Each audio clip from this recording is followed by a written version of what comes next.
Assalamualaikum warahmatullahi wabarakatuh.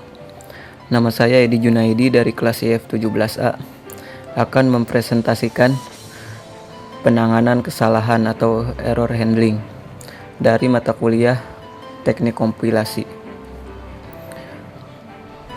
Di sini ada cara penanganan kesalahan, yaitu sebuah kompilator akan sering menemui program yang mengandung kesalahan.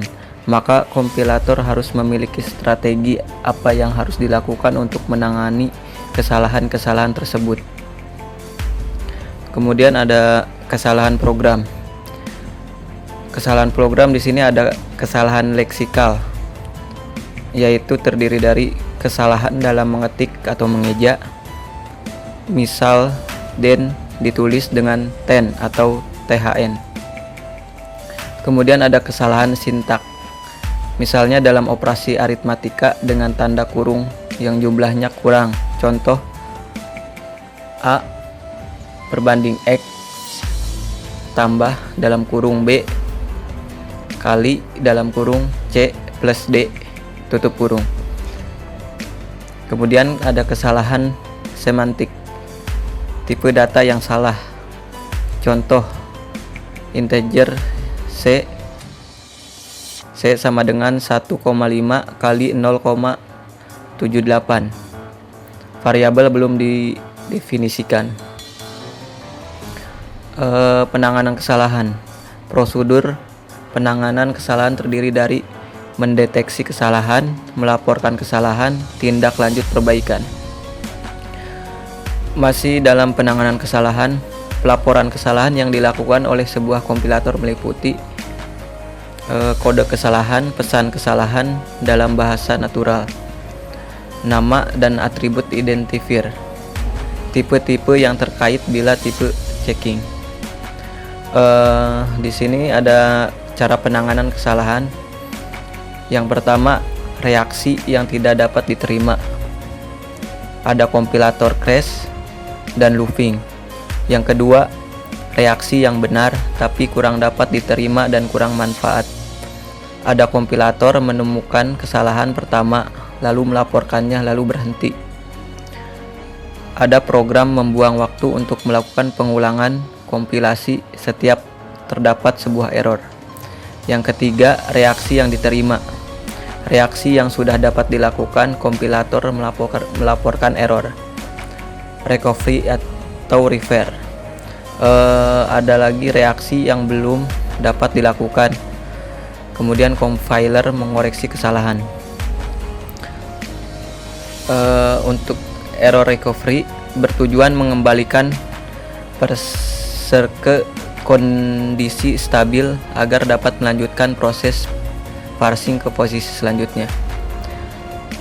Mekanisme ad hoc recovery yang dilakukan tergantung dari pembuatan kompilator sendiri spesifik dan tidak terkait pada aturan tertentu. Ada sintak directed recovery, melakukan recovery berdasarkan sintak. Contoh di samping, compiler akan mengenali sebuah dalam notasi BNF. Begin statement end akan dilakukan sebagai berikut. Begin A sama dengan A plus 1, B berbanding sama dengan B plus 1, tanda kutip, C berbanding sama dengan C plus 1, N. Second error recovery, panic mode, maju terus sampai bertemu delimiter. Contoh, if A sama dengan satu kondisi sama dengan true. Pada kondisi di atas, then tidak ada. Compiler melanjutkan sampai ketemu delimiter. Kemudian ada unit deletion, menghapus keseluruhan suatu unit sintaksik, misalnya block, X, statement, dan sebagainya. Kemudian mempermudah untuk melakukan error refiring. Selanjutnya ada context sensitive recovery, berkaitan dengan semantik. Misal terdapat variabel yang belum dideklarasikan maka diasumsikan tipenya berdasarkan kemunculannya. Di sini ada error handling sampai error repair, yaitu bertujuan untuk memodifikasi search program dari kesalahan dan membuatnya valid. Mekanisme ad hoc tergantung dari pembuat compiler sendiri, syntax directed repair.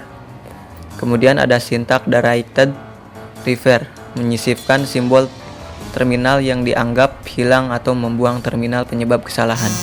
Contoh, while A lebih besar, lebih kecil dari 1 sama dengan 1 plus 1. Compiler akan menyisipkan DO karena kurang simbol DO. Kemudian ada context sensitive repair. Ada tipe identifier di atas dengan membangkitkan identifier dummy per A berbanding string. Begin A sama dengan 0. Kemudian N. Tipe konstanta.